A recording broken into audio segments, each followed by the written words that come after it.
At 3:12, the west nursery door stood ajar. It was never left open. I stopped before crossing the threshold, hand still on my radio. A wooden horse lay on its side, wheels facing the wall. It belonged in the cabinet. I waited, listening for protocol alarms that did not come. The silence felt administrative, deliberate. Someone had been here. Someone wanted me to notice and not act. The directive arrived without ceremony. No courier, no briefing call, no preparatory note from the duty commander.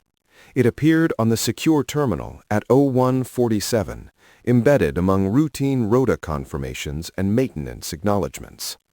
The Royal Guard read it once, then again, slower the second time, not because it was unclear, but because it was unusually precise. Effective immediately, Princess Amelia was not to see her mother for a period of 12 hours. No exceptions, no discretionary allowances. The justification was listed as a stability measure, a phrase broad enough to mean almost anything and narrow enough to resist questioning. The authorization codes were sealed, their originating offices masked behind a consolidated approval stamp. That alone was irregular.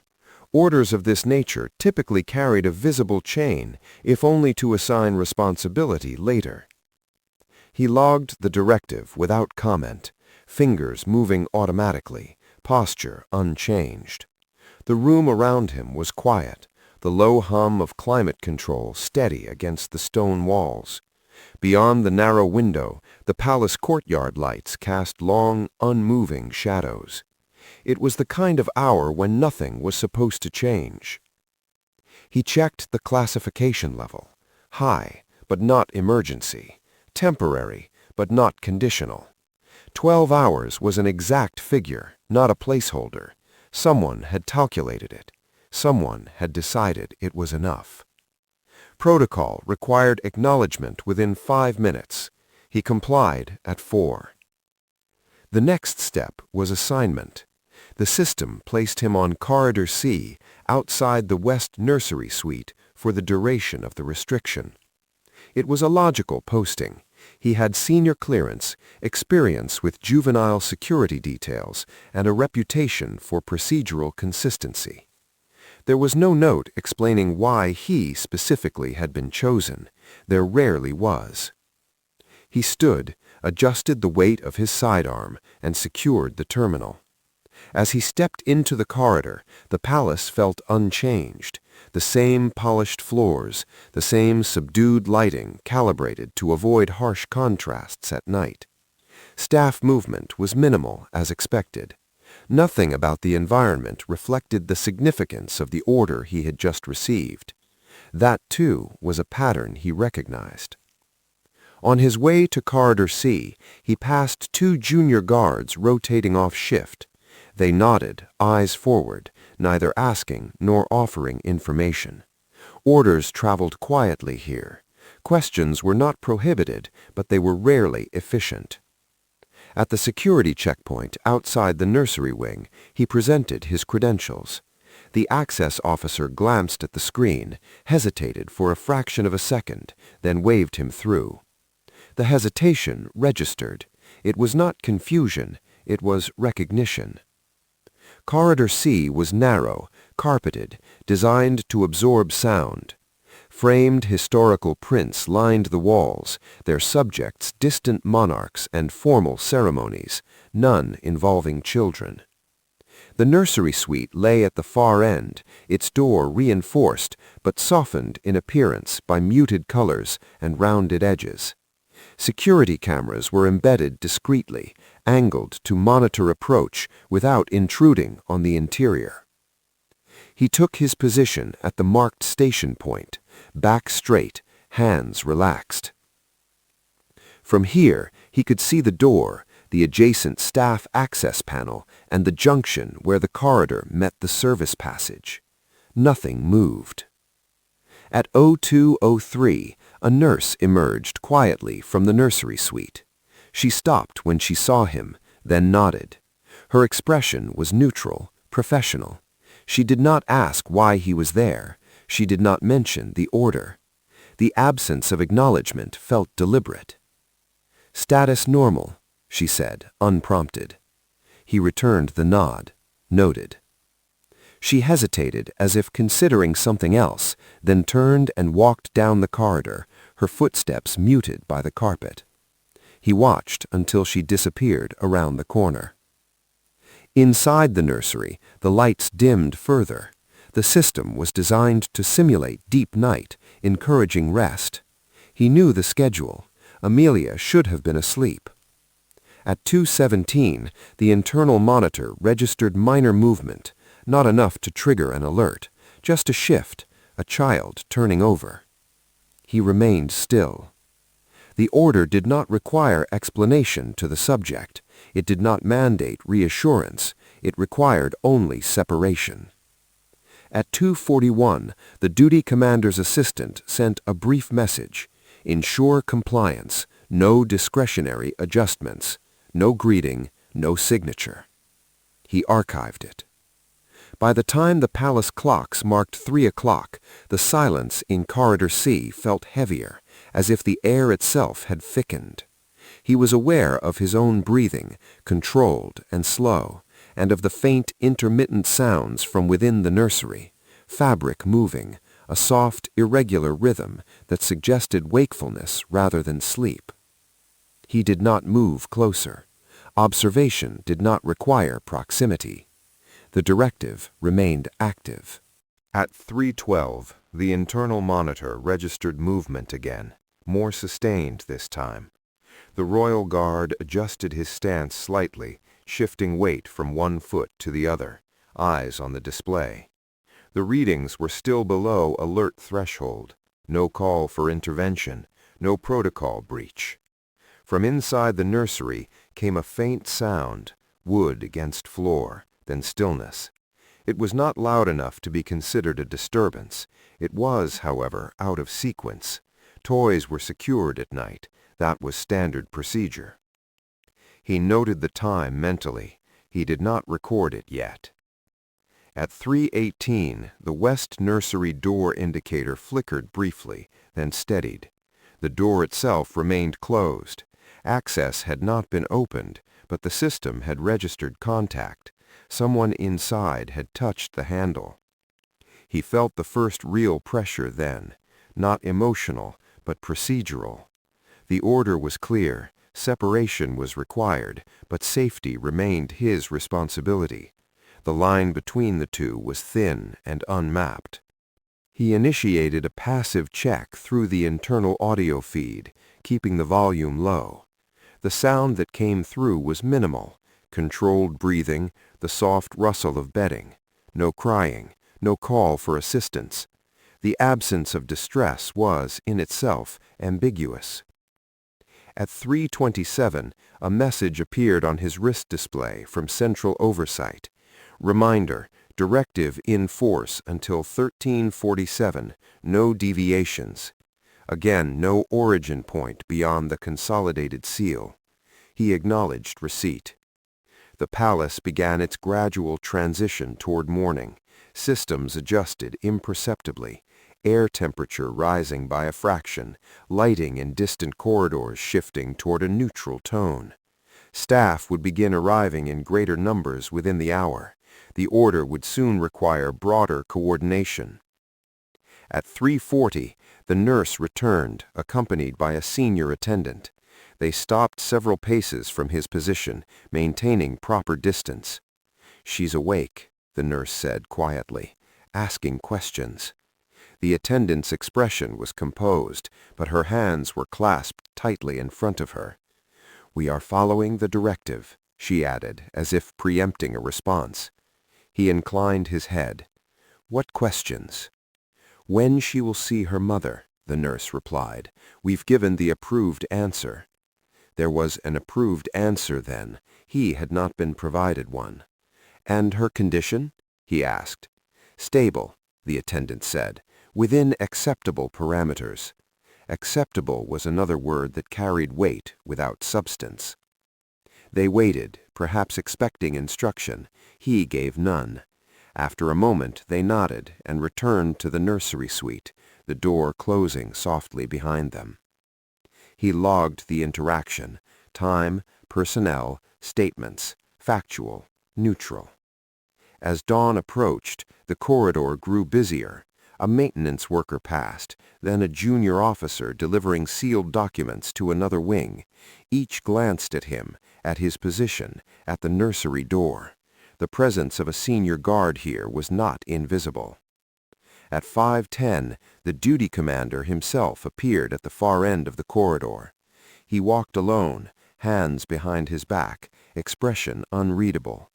He stopped beside the guard, eyes on the nursery door. "Everything in order?" the commander asked. "Yes, sir," the guard replied. The commander nodded. "The directive stands." "Yes, sir." A pause followed, not long but deliberate. "This is not a punishment," the commander said, voice low. "It's a precaution." The guard did not respond. Commentary was not required. The commander left as quietly as he had come. By 6 p.m., the palace was awake. The 12-hour window stretched ahead, intact. The order remained sealed, unquestioned, and fully enforced. Inside the nursery, movement continued, small, contained, persistent. A child awake in a place designed for rest, separated by instruction rather than distance. The royal guard remained at his post, posture unchanged, senses alert. He had acknowledged the directive. He had ensured compliance. What he had not done, and could not do yet, was determine whether compliance alone would be sufficient. By 6:30, Corridor C had fully transitioned into its daytime rhythm. The lighting adjusted to a soft, neutral white, bright enough for staff movement without disturbing the nursery environment. The royal guard remained at his station, unchanged in posture, though the passage of time registered in small physical ways. The subtle tightening of his shoulders, the controlled shift of weight every few minutes to maintain circulation. The first morning staff arrived in staggered intervals. A pediatric physician passed through with a tablet under her arm. 2 attendants followed, speaking quietly to one another until they noticed him, then falling silent. No one questioned his presence. The directive had already spread, not in detail, but in implication. At 06:47, the nursery door opened briefly. An attendant stepped out, carrying a small tray, water, a cup, a folded cloth. She closed the door carefully behind her and paused when she saw him. "She's dressed," the attendant said. "Didn't resist." He acknowledged the update with a nod. "She asked again," the attendant added after a moment. "Same question." He did not ask what the approved answer was. He already suspected it was vague. Inside the nursery, Princess Amelia sat at the small table near the window. The internal camera feed showed her profile in partial reflection against the glass. She was fully dressed, hair brushed with more care than necessary at that hour. Her hands rested flat on the table, fingers aligned, as if mimicking the posture she had seen adults use in formal rooms. She did not touch the toys. The royal guard monitored without intrusion. Observation was his role, not interpretation. Still, certain details asserted themselves. Children her age rarely remained so still for long. Stillness in this context suggested effort. At 07:15, breakfast was delivered. The tray entered, remained for 13 minutes, then exited with most of its contents untouched. The nurse recorded intake as minimal but sufficient. The phrasing was precise, calibrated to avoid escalation. At 07:42, Amelia stood and approached the door. She did not open it.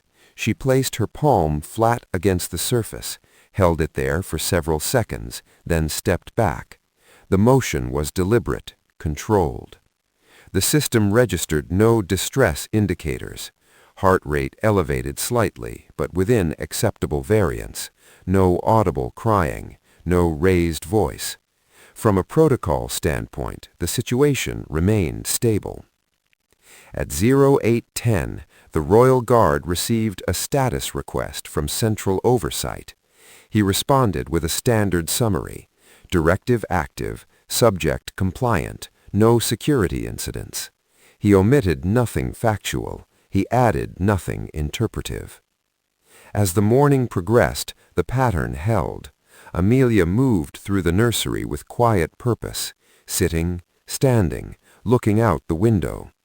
She asked staff members questions at measured intervals, always the same one, always calmly. When will I see my mother? Each time the answer was delivered gently and without detail. Each time Amelia nodded and did not press further. The Royal Guard noted the repetition. Repetition without escalation was unusual.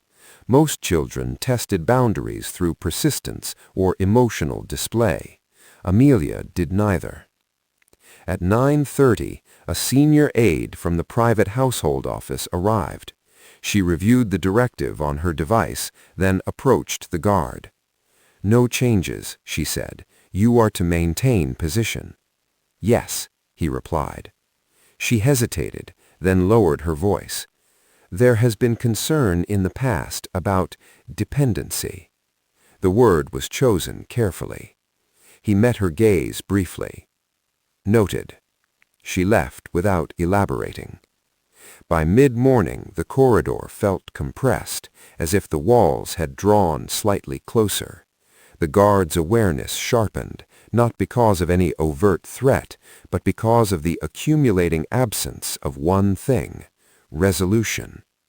He observed Amelia through the monitor as she stood again at the window. Outside, the palace gardens were visible, green and orderly, distant from the controlled interior. She watched them without expression.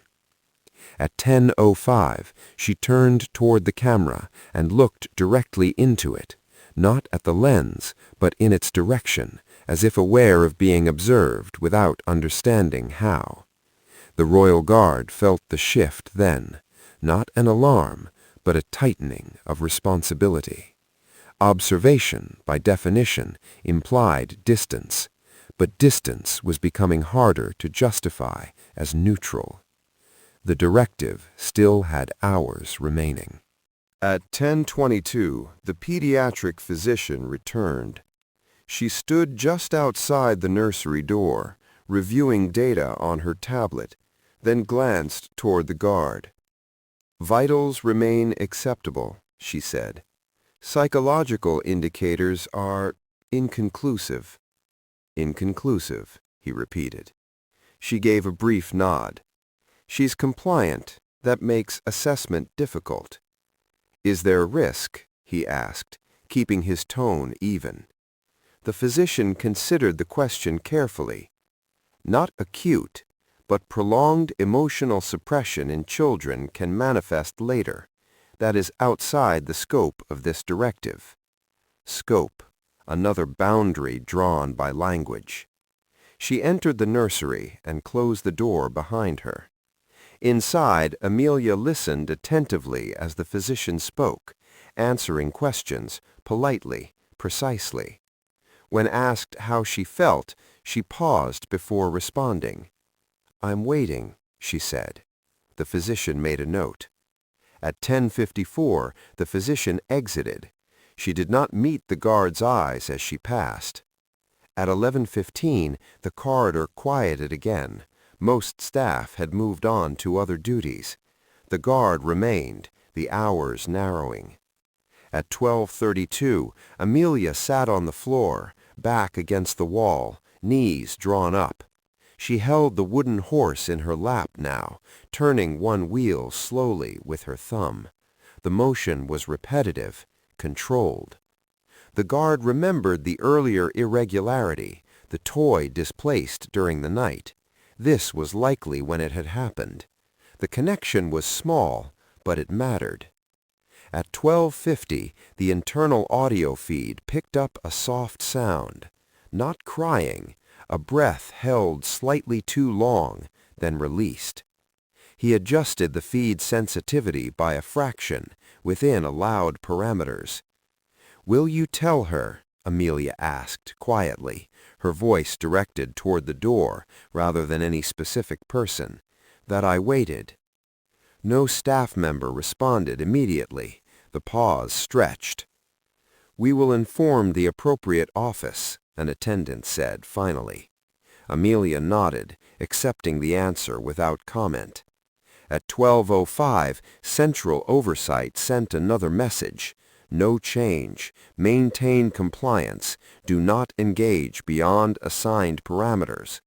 The wording was firmer now, the reminder unnecessary unless deviation was anticipated. The guard archived the message, but did not immediately look away from the monitor. At 12:18, Amelia approached the door again. This time she rested her forehead briefly against it, eyes closed. The contact lasted less than 3 seconds. She stepped back before any sensor registered concern. From a systems perspective, nothing had changed.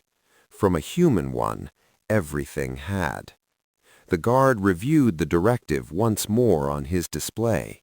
12 hours, stability measure, no exceptions.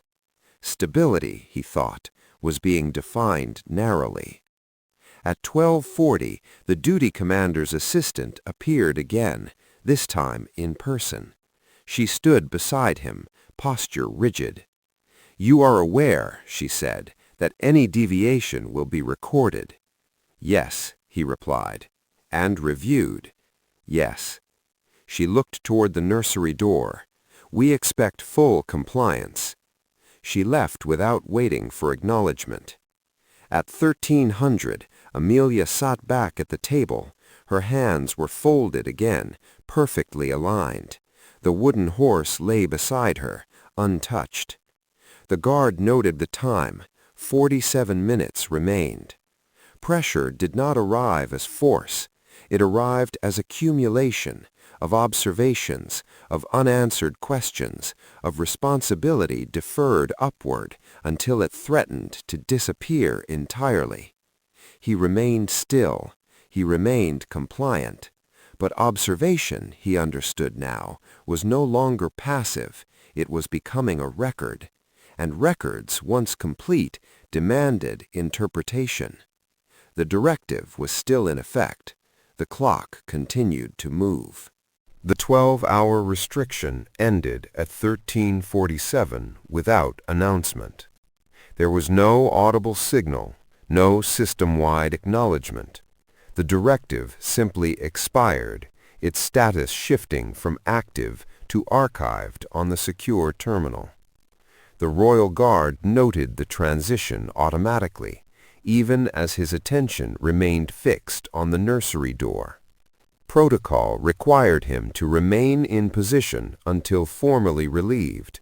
He did so, posture unchanged, until a junior officer arrived at 14:05 to assume the corridor. The handover was brief and procedural. No mention was made of Amelia, of the order, or of its conclusion. He walked away from Corridor C with measured steps, the carpet giving way to polished stone as he entered the central security wing.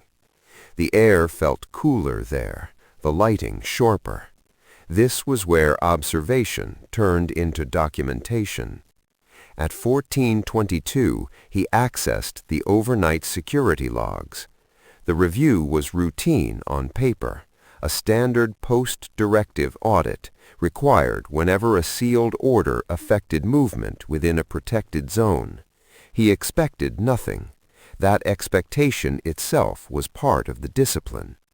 He began with access points, timestamps, door sensors, staff badges, everything aligned until he reached the window between 02 and 03.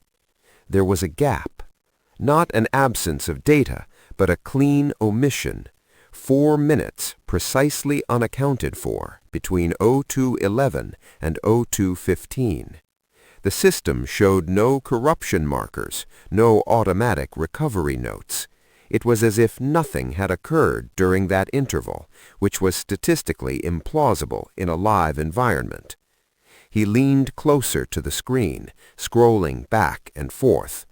The surrounding entries were intact: routine patrol pass, internal sensor checks, environmental readings. The gap sat between them like a deliberate cut. He cross-referenced the camera feeds. The video timeline did not show a break. The footage flowed continuously, but metadata markers corresponding to the missing minutes were absent. The images existed. The record of them did not. This distinction mattered. He checked his own activity log. His position had been recorded continuously. No deviation, no alert, no override request. The omission was narrow and precise, affecting only the nursery wing's internal access log. External access remained fully documented. He did not assume intent immediately. Systems failed, data corrupted, but failures left traces, error flags, redundancy fallbacks, automated alerts. This had none. At 14:41, he requested a secondary system verification under routine audit authority. The request was approved within seconds, too quickly for review. The verification returned the same result: 4 minutes missing. He noted the time frame mentally.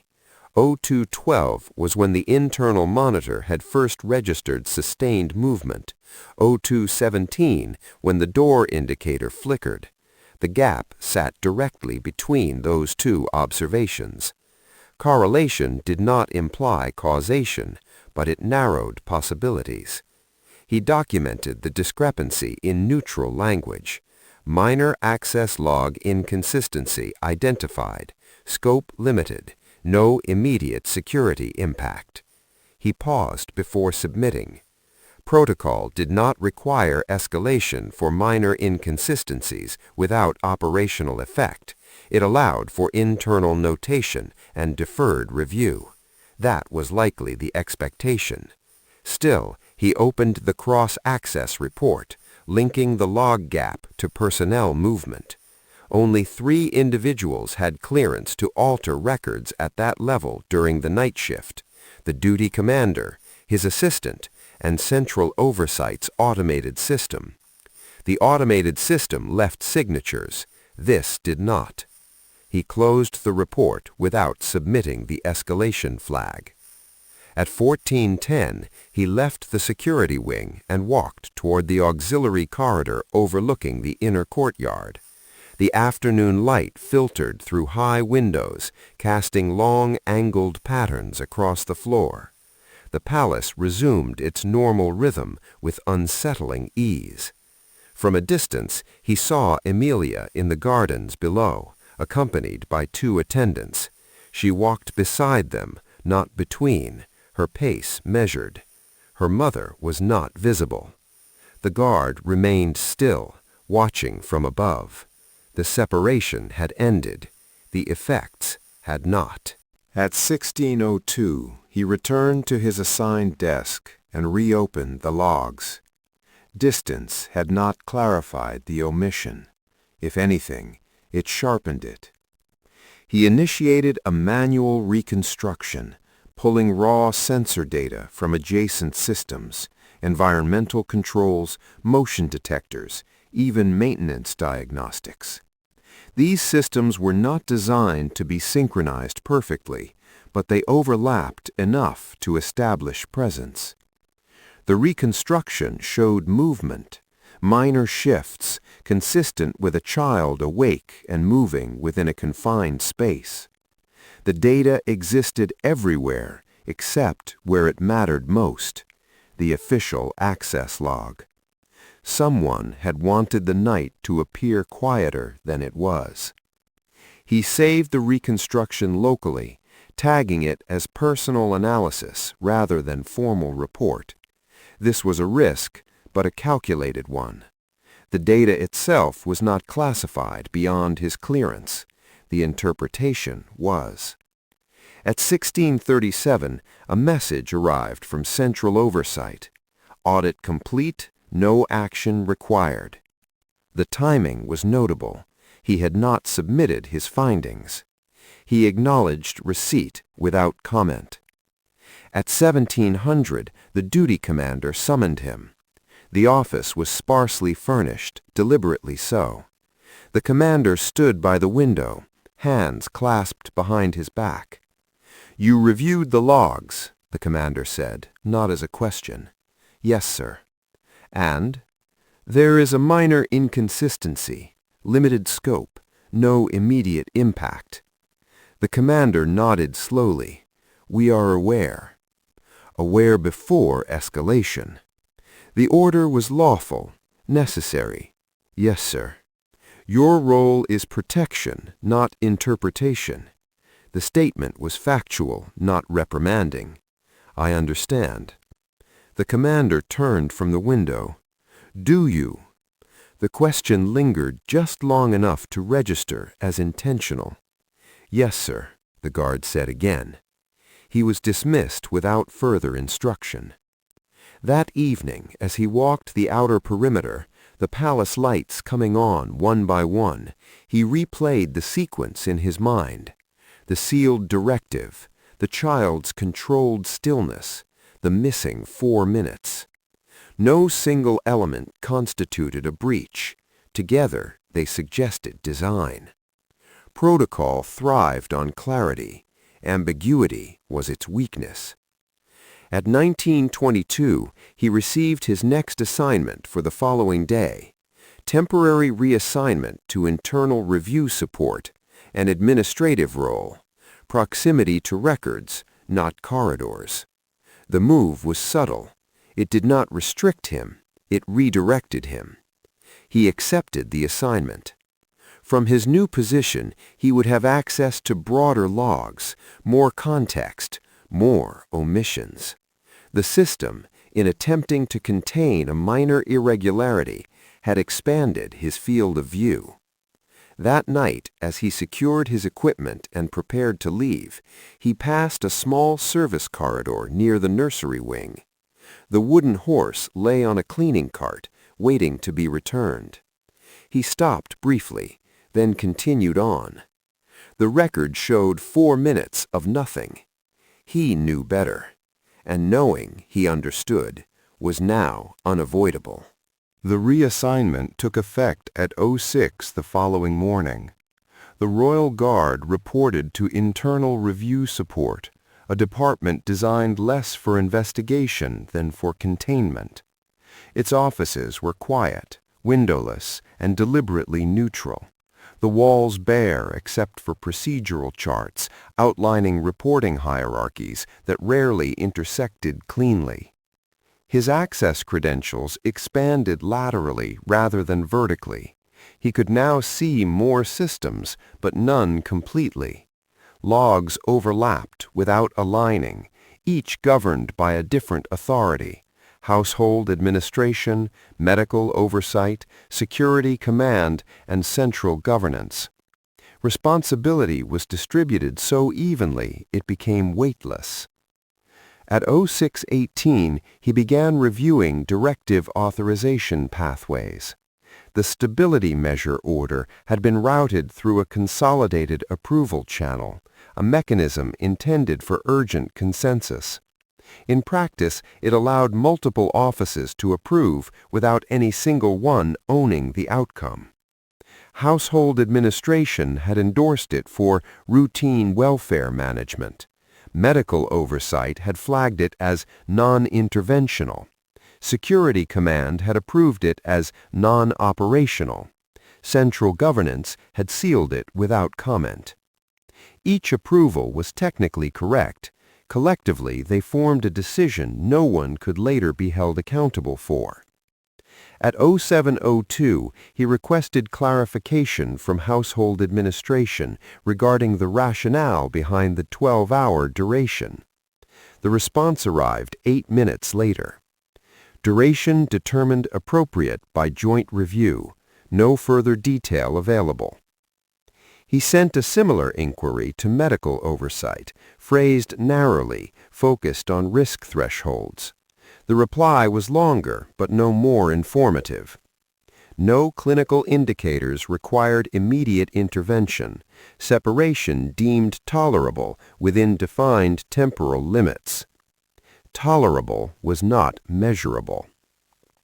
At 07:41, Security Command responded to his internal note regarding the missing log entry. System irregularity acknowledged, considered non-material, no further action authorized. The language was final. He compiled the responses side by side, not as a report, but as a reference. Each authority spoke with confidence within its own domain. None addressed the situation in full. At 0:15, he was summoned to a joint coordination briefing. The room held representatives from each approving body, seated around an oval table. No one sat at the head. The discussion remained abstract. The directive was referred to as the measure. Amelia was referred to as the subject. The emotional dimension was never mentioned, not because it was irrelevant, but because it was irrelevant to the framework being used. The guard detail performed within parameters, Security Command stated. The subject remained stable, medical oversight added. No household protocols were violated, administration confirmed. Each statement closed a door.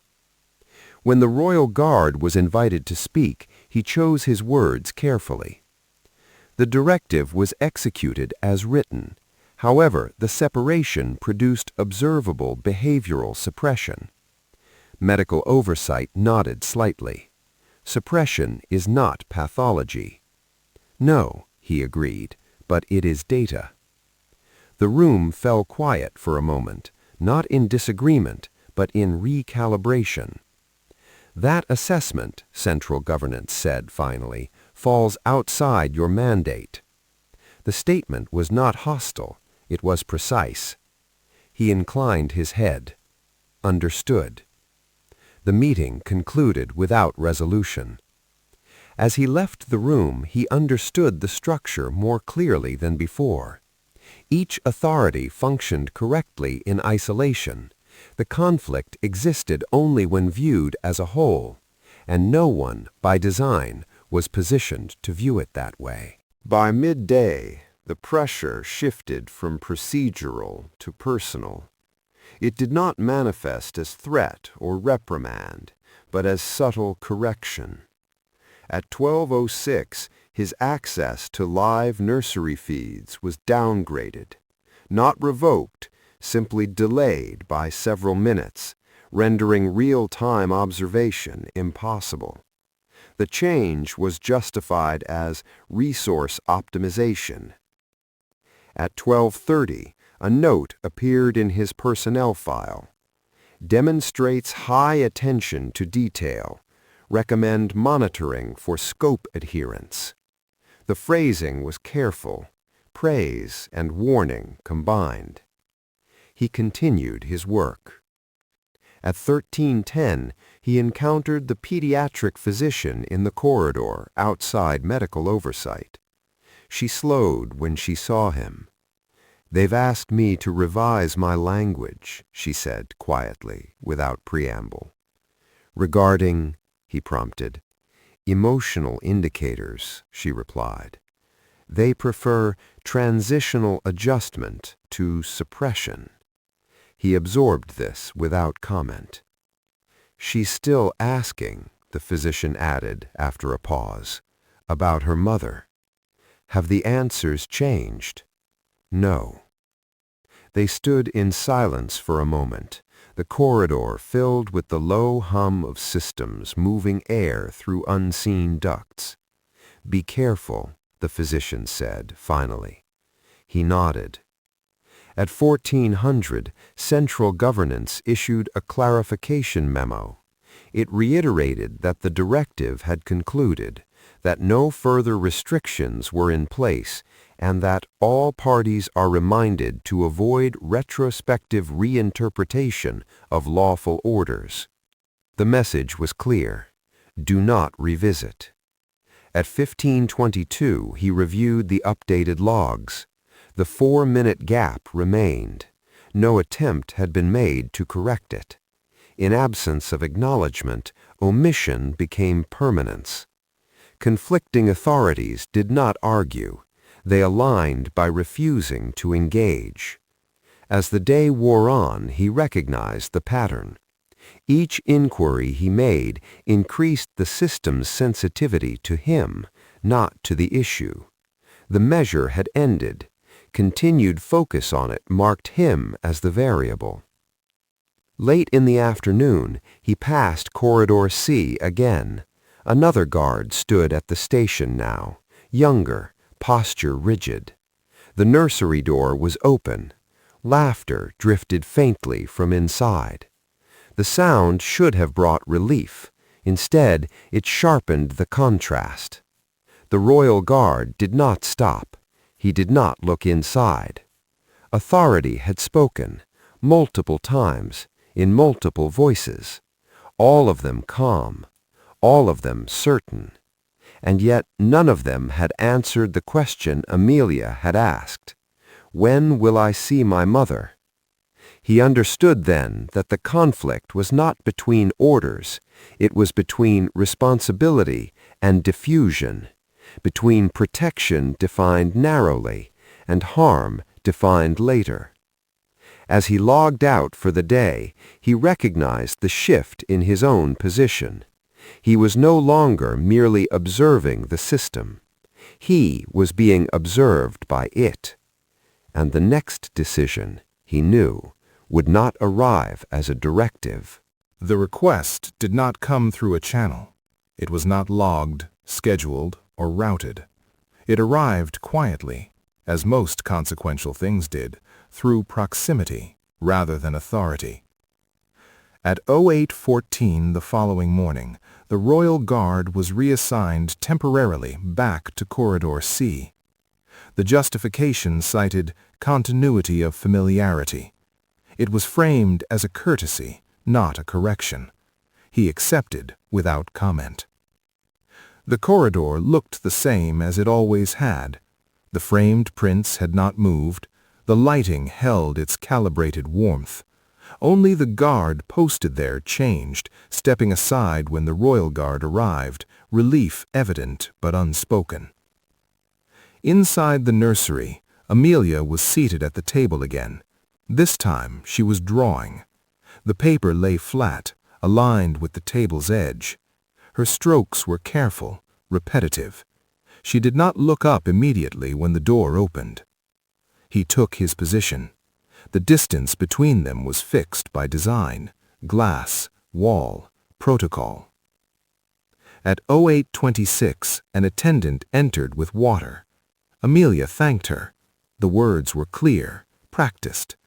The attendant paused, then glanced briefly toward the guard before leaving. At 08:31, Amelia stood and approached the door. She did not touch it. She stopped at the marked line on the floor, the boundary beyond which she was not permitted without escort. She looked at him directly. It was the first time she had done so deliberately. "You're the same one," she said. "Yes," he replied. The answer was automatic, neutral. She nodded once, as if confirming something privately. They stood in silence for several seconds. The corridor was quiet. No staff moved nearby. "Will you tell me something?" Amelia asked. He waited. Requests required clarity. "Will you tell me when it's time?" she continued. "Or will someone else?" "Time for?" he asked, keeping his tone even. "To see my mother." The question was not emotional. It was administrative, framed the way she had learned adults framed things that mattered. He did not answer immediately. The directive had ended. There was no restriction now, and yet no arrangement had been made. "I don't control the schedule," he said carefully. She accepted this without visible reaction. "But you know," she said. It was not a challenge. It was an observation. He acknowledged it with a slight inclination of his head. Amelia looked down at her hands. She had drawn a doorway on the paper. It was open, but empty. "I waited," she said. "Like they said." "Yes," he replied. She folded the paper once, precisely, and placed it on the table. "Did I do it right?" The question settled between them, heavy in its simplicity. It was not about obedience. It was about worth. He chose his words with care. "You followed the instructions." She considered this. "That's not the same." "No," he agreed. She nodded again, as if reaching a conclusion. Then she turned and returned to the table, the conversation apparently finished. At 08:44, the nursery nurse entered and ushered Amelia toward the reading area. The routine resumed. The royal guard remained at his post, aware that something had shifted. The request had not been for permission or reassurance. It had been for acknowledgement, and he had given only part of it. At 9:30, the private household aide arrived. She carried a tablet and an expression calibrated to calm authority. "The princess is scheduled to see her mother this afternoon," she said, not looking at him. "Briefly." He replied. The aide hesitated, then added, "The delay was necessary." He did not respond. Inside the nursery, Amelia listened as the aide explained the plan. There would be a visit, limited, structured. The explanation was delivered gently, with all the correct language. Amelia nodded. She did not smile. At 11:12, the aide left. The visit had been scheduled for 1500. The hours between stretched. Amelia did not ask further questions. She resumed her routine with increased precision, reading, drawing, sitting quietly. The wooden horse remained on the shelf. She did not touch it. At 11:47, the pediatric physician checked in again. She spoke softly to Amelia, asked routine questions, noted responses. "How are you feeling now?" she asked. Amelia thought for a moment. "Finished," she said. The physician paused, then wrote something on her tablet. At 1300, the Royal Guard received a message from Security Command. "Maintain standard posture. Do not engage beyond necessity." He acknowledged receipt. At 1440, preparations began. Attendants adjusted Amelia's clothing, smoothed her hair. The routine was careful, almost ceremonial. No one spoke about the separation that had preceded it. At 1458, the Royal Guard received confirmation. Escort authorized. He straightened slightly. As the clock approached 1500, Amelia stood by the door, hands at her sides. She looked smaller than she had that morning, not physically, but in posture, as if conserving space. She glanced at him once more. "You'll be there," she said. "Yes," he replied. She nodded, satisfied. The request had not been for access. It had been for presence. And this time, he would not observe from a distance. The visit concluded at 1523. It ended without disruption, without raised voices, without visible distress. From an operational standpoint, it was a success. From the royal guard's position near the antechamber wall, he observed the final moments through partial reflection in the polished surface of a cabinet. Amelia stood close to her mother, close enough that their sleeves touched. Neither spoke when the attendant announced time. Amelia did not protest. She stepped back immediately, as instructed. Her mother reached out, then stopped herself. The gesture ended halfway, suspended in the air before being withdrawn. The attendant did not comment. The guard recorded the time. As Amelia was escorted back to the nursery wing, her pace slowed only once, just before the turn into Corridor C. She looked back, not searching, simply orienting herself. Then she continued forward. The separation was clean. That, he understood, was part of the problem. At 15:41, the pediatric physician requested a post-visit evaluation. It was standard procedure after any emotionally significant interaction. The assessment room was neutral, soft lighting, minimal furnishings, no insignia. The Royal Guard remained outside, but the internal monitoring feed was authorized. Amelia sat on the edge of the chair, feet not quite touching the floor. She answered questions politely. "Did you enjoy seeing your mother?" the physician asked. "Yes," Amelia replied. "How do you feel now?" Amelia paused. The pause extended beyond what was typical for a child answering a simple question. "It feels quieter," she said. The physician made a note. "Is that good or bad?" Amelia considered. "It's finished," she said again. The physician adjusted her posture slightly. "Finished how?" "The waiting part," Amelia replied. "The other part hasn't started." "What other part?" Amelia did not answer. She looked at her hands instead, smoothing one thumb over the other in a repetitive motion. The physician redirected, asking about sleep, appetite, physical sensations. Amelia's answers were accurate, precise, and emotionally flat. At 16:07, the assessment concluded. The physician exited the room and approached the Royal Guard. "She's within acceptable parameters," she said quietly. But, he prompted. "This level of emotional containment is adaptive in the short term. In prolonged form, it becomes internalized. Children learn not to signal distress if signaling changes nothing." "Does this qualify as harm?" he asked. The physician hesitated. "Not by the definitions we're permitted to use." Permitted, not clinical.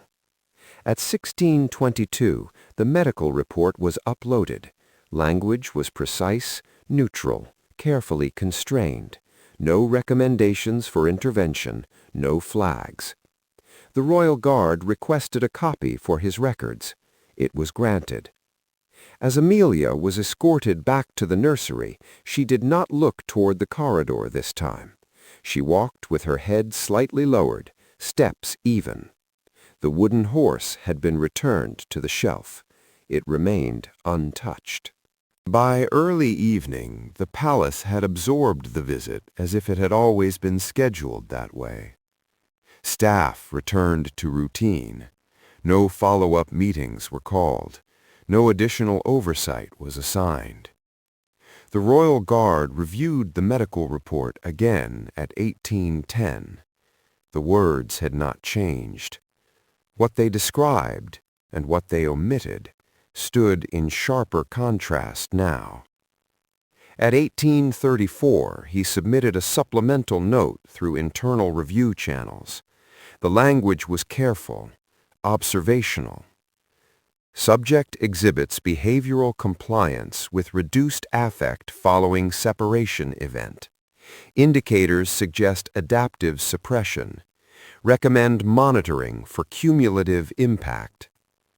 The note did not accuse. It did not speculate beyond observable patterns. At 1841, the response arrived. Recommendation acknowledged. No action required at this time. He archived it. At 9:05, he encountered the household aide again near the service stairwell. She slowed when she saw him. "She did well," the aide said, "considering." "Yes," he replied. The aide's voice lowered. "These measures are temporary." "Temporary can still accumulate," he said. She looked at him for a moment, then away. "You're not wrong," she said quietly, "but you're not authorized either." She continued on without waiting for a response. Later that evening, as the palace lights dimmed into night configuration, the Royal Guard returned briefly to Corridor C on routine pass-through. The nursery door was closed. Inside, Amelia lay in bed, eyes open, staring at the ceiling. The lights were low enough that her expression was difficult to read. At 10:12, she turned her head slightly, as if sensing movement. The camera registered her gaze shift. She did not sit up. She did not speak. After several seconds, she closed her eyes. No alarms triggered. No thresholds were crossed. The system registered stability. The Royal Guard stood there longer than required, then moved on. In his quarters later, he reviewed the sequence from the beginning. The directive, the separation, the omission in the logs, the child's request, the visit, the assessment. No single moment violated protocol. Together, they formed a pattern of controlled harm, distributed, minimized, unclaimed. Protection, he understood now, was being defined as the absence of visible injury, and that definition was insufficient. As he prepared for rest, his terminal chimed once more. A new message, marked confidential. Notice, internal inquiry scheduled regarding adherence boundaries. No date, no scope. He acknowledged receipt. The next chapter, he knew, would not be observational. It would require action. The notice did not specify a time, but the pressure arrived anyway, tightening the margins of what was permitted. The Royal Guard reported for duty at 05:30, earlier than scheduled. The palace was quiet in the way it was only before dawn, systems running on low power, corridors holding their breath. He was reassigned to Corridor C again. No explanation accompanied the posting. Familiarity, once a courtesy, had become a test. At 05:54, he reviewed the day's movement plan. Amelia's schedule showed no visit. The next contact with her mother was marked TBD, a placeholder that could extend indefinitely without violating any written rule. At 06:11, the pediatric physician sent a brief message through a secure channel. Indicators trending inward, not acute, but trending. He acknowledged without reply. At 03:30, Amelia was awake. She sat on the bed, hands folded, waiting. No toys, no book. Waiting had become the activity. When the nurse entered, Amelia complied with every instruction: dressing, washing, breakfast. She ate more than the day before, mechanically, as if completing a requirement rather than responding to hunger. At 07:08, Amelia approached the door and stopped at the boundary line. She did not look at the guard at first. "Is today another waiting day?" she asked. He did not answer immediately. The truth was available, but unauthorized. "It depends," he said finally. She nodded, accepting the uncertainty without visible reaction. At 07:20, a message arrived from Central Oversight. Reminder, do not initiate contact between protected individuals without explicit authorization. The phrasing suggested anticipation. At 0829, the duty commander appeared at the corridor junction. He did not approach fully, maintaining distance. "There is concern," the commander said, voice low, "that boundaries are being blurred." "Boundaries exist to protect," the guard replied. "Yes," the commander said, "and to contain." The words were not contradictory. That was the problem. At 0817, Amelia sat on the floor, back against the wall, the wooden horse in her lap again. She turned one wheel, then stopped. She looked up. "If I don't ask, will it happen faster?" The question was not manipulation. It was strategy, learned too early. He felt the moment settle, not dramatic, not sudden, simply inevitable. "No," he said. She considered this. "Then asking doesn't make it worse?" "No." She nodded once, decision made. "Then I want to see her." The request was clear, direct, unmediated. Protocol required deferral, documentation, escalation through channels that had already closed. He did none of those things. Instead, he keyed his radio and requested escort authorization for a welfare check, citing observable indicators and immediate benefit. The request was denied within seconds. He stood still. The denial did not surprise him. At 0829, he made a second request, narrower, framed as temporary proximity for reassurance. It was denied as redundant. He looked at Amelia. She waited without expectation, as if she had already accepted the outcome. He disengaged the radio. The breach did not announce itself. It unfolded quietly, the way the night had. At 8:34, the Royal Guard stepped forward, crossing the boundary line. The motion was small, but absolute. Sensors registered it. The system logged the deviation. Amelia looked up at him, eyes steady. "We're going now," he said. She did not ask where. She stood immediately, moving to his side with practiced compliance. He noted, distantly, that she did not reach for his hand. She walked close enough that their sleeves brushed. They moved down the corridor at a measured pace, no running, no concealment. Breaches executed in haste drew attention. This one relied on normalcy. At the first junction, a junior guard hesitated, then stepped aside without speaking. Familiarity again, but this time it carried weight. The radio remained silent for 12 seconds. Then alerts began to cue.